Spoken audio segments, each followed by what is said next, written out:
Hello， 大家好，又到珠寶長知識嘅時間。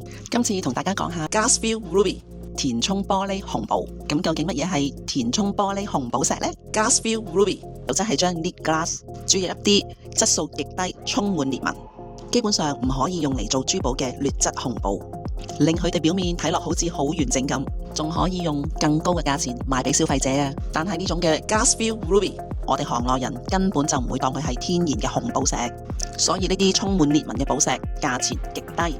咁作為消費者，我哋又點樣去分辨乜嘢叫做 Gasfield Ruby？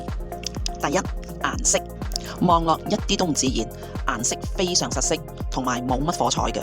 第二，10倍鏡下清楚見到氣泡同裂紋，呢啲呢係充填過程中形成。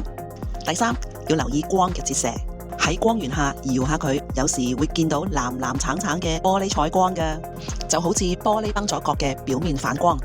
第四，硬度同耐用度，因為玻璃硬度較低，遇到撞擊呢都會好容易碎裂。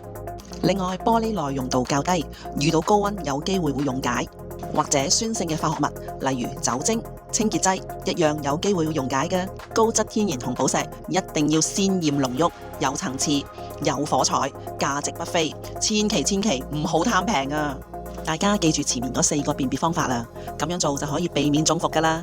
如果大家有咩想知、想學，可以留言話俾我哋聽，我哋下次再見啦，拜拜。